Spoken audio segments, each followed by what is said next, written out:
ভাই, এত চেষ্টা করার পরেও মনিটাইজেশন পাচ্ছে না, এটার করণীয় কি? এর সুফল পাবো কি করে? এত সহজে হেরে গেলে তো হবে না ভাইয়া। যাই হোক, শোনো, যেটা বলছিলাম যে ফেসবুক সহ যে কোনো প্ল্যাটফর্মেই তোমাকে এত সহজে ইনকাম দিবে না ভাইয়া। হ্যাঁ,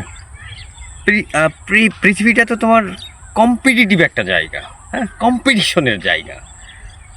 এই জায়গায় তোমাকে লড়াই সংগ্রাম করে টিকে থাকতে হবে।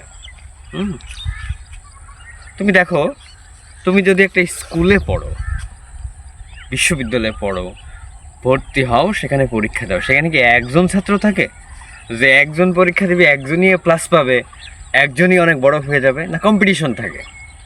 তাদের মধ্যে তোমাকে অনেক লিখে পড়ে ভালো রেজাল্ট করতে হবে, কম্পিটিশন না? তুমি চাকরির পরীক্ষায় যাও, ওখানে তুমি আমি তো কি স্টুডেন্ট, আরও দেশের মানে সবচেয়ে মেধাবী স্টুডেন্টরা কিন্তু আছে, হ্যাঁ, যারা মানে জাতীয়ভাবে স্বীকৃতপ্রাপ্ত পুরস্কারপ্রাপ্ত স্টুডেন্ট, যারা পরীক্ষা দিয়ে এখানে বিশেষ ক্যাডার হয়ে যাবে। তুমি দাঁড়াতেই পারবো না।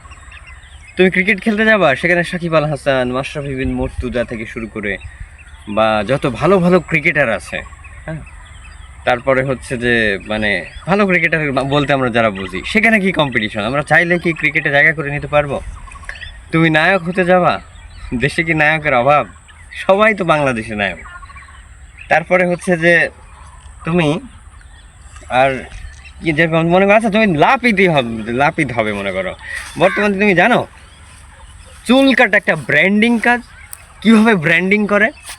মানে এখন চুল কাটা একটা বিশাল পেশা, অনেকে চুল কাটা শেখায়, চমৎকার করে বড় ধরনের সেলুন দেয়, দারুণ ব্যবসা হচ্ছে, হ্যাঁ। তো তাহলে কী করবে? তুমি দর্জি হবা, সেখানেও প্রতিযোগিতা। তুমি কন্টেন্ট বানাবার, সেখানে হিরো আলম থেকে শুরু করে যারা যারা থটস অফ বিল্লাল ভাই, এখন যেটা বলছে যে অনুপ্রেরণার আরেক নাম বিল্লাল ভাই, তারপরে হচ্ছে কাফি, এই ধরনের শক্ত শক্ত প্রতিপক্ষ আছে। তো তুমি আসলে লড়াই করার কথা বলছি না, মানে বলছি যে মানে এখানে কম্পিটিশন ভাই। তোমাকে কেউ কিছু মুখে এনে খাবার তুলে দিবে না, তোমাকে বাঘের মতো হিংস্র হয়ে কেড়ে নিতে হবে, হ্যাঁ, চেষ্টা করতে হবে। ফেসবুক তোমাকে তো ইনকাম দিবে না, ফেসবুকের কাছ থেকে ইনকাম আদায় করে নিতে হবে। এমন কথা বলতে হবে, এমন ভিডিও তৈরি করতে হবে, এমন মানে গেট আপ, লোকেশন। আমাদের টাকা পয়সা নাই হয়তো, এই কারণে আমরা হয়তো অনেক ভালো প্রযুক্তি নিতে পারছি না বা ভালো কিছু করতে পারছি না।